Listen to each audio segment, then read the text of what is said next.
Élise Blaise.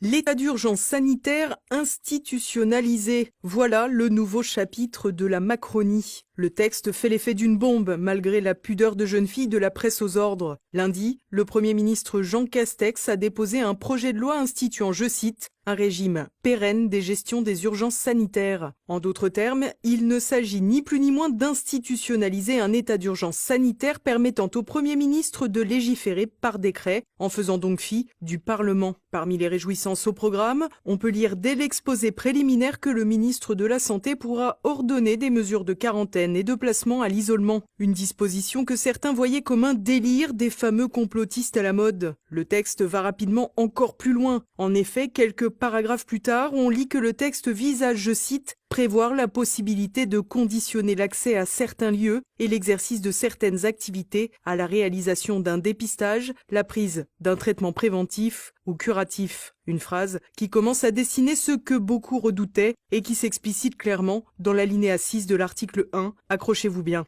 Le Premier ministre peut, le cas échéant dans le cadre des mesures prévues au point 1 à 5, subordonner les déplacements des personnes, leur accès aux moyens de transport ou à certains lieux, ainsi que l'exercice de certaines activités à la présentation des résultats d'un test de dépistage établissant que la personne n'est pas affectée ou contaminée, au suivi d'un traitement préventif, y compris à l'administration d'un vaccin ou d'un traitement curatif. Le décret mentionné au deuxième alinéa du présent article précise l'étendue de cette obligation ainsi que ses modalités d'application s'agissant notamment des catégories de personnes concernées. Il n'aura donc pas fallu un mois pour que la dernière allocution d'Emmanuel Macron soit battue en brèche. En effet, le 24 novembre dernier, le chef de l'État s'était dit opposé à la mise en place d'un vaccin obligatoire. Une déclaration rassurante dans la mesure où les essais cliniques des laboratoires concernés n'avaient même pas encore été publiés. Le projet de loi de Jean Castex semble, en toute quiétude, revenir sur ses propos en déguisant l'obligation vaccinale avec des périphrases. Une disposition qui a tout du passeport santé prévu et dénoncé par plusieurs personnalités politiques comme Florian Philippot ou certains scientifiques.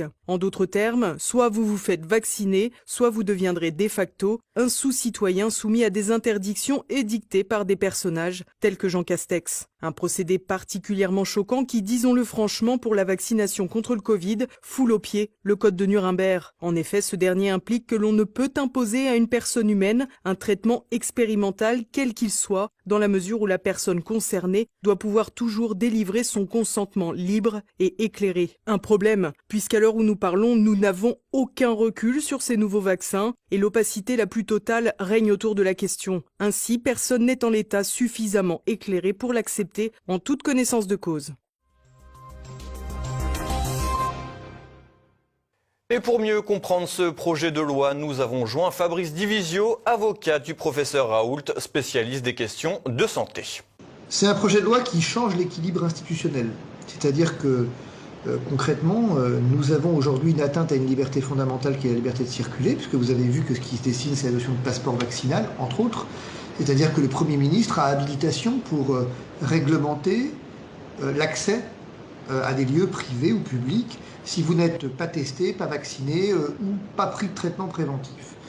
Eh bien ça, typiquement, ça viole l'article 34 de la Constitution. C'est-à-dire que l'atteinte aux libertés individuelles, à la supposée justifiée, ce qui n'est pas le propos ici, ne peut relever que de la compétence de la loi, du législateur. Il faut qu'il y ait un débat parlementaire. Et ce que cherche à faire M. Castex, c'est ni plus ni moins esquiver pour l'avenir, et un avenir lointain finalement, puisqu'on va être en état d'urgence permanente, tout débat parlementaire. Il veut supprimer le Parlement, M. Castex, ni plus ni moins. On a le sentiment que c'est un projet de loi qui est un peu bâclé, qui arrive d'un seul coup. Le timing est très particulier. Alors, le timing est très particulier, une procédure accélérée, mais en même temps, on vous explique dans l'exposé des motifs que le texte n'a pas vocation à s'appliquer au Covid. Un, ça ne changerait rien à sa gravité, mais deux, s'il n'a pas vocation à s'appliquer au Covid, pourquoi une telle urgence? Et surtout deux, eh bien ma foi, pourquoi ne pas l'inscrire directement dans la loi avec une date d'entrée en vigueur de la loi qui ne soit pas au lendemain de sa parution au journal officiel? C'est-à-dire que, je vais le dire clairement, on a quand même un sentiment d'enfumage dans cette histoire. Et on sait que ce gouvernement, je l'ai suffisamment répété notamment sur votre antenne, ce gouvernement a une propension naturelle au mensonge. Je ne sais pas si la vocation est à s'appliquer au Covid. Ce que je sais, c'est que la vocation au mensonge, ça fait bien longtemps qu'ils y ont répondu à l'appel au mensonge, en fait. Bien. Nous avons affaire à un gouvernement de menteurs. Et donc, ne me demandez pas de les croire quand ils vous disent que ça ne s'appliquera pas au Covid.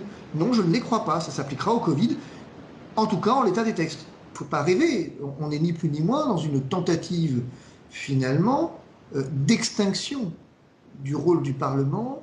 Mais c'est tant pis pour lui, quelque part, il faut être honnête. Le Parlement ne s'est pas rebellé dans cette affaire. Le Parlement a pris l'habitude de se taire.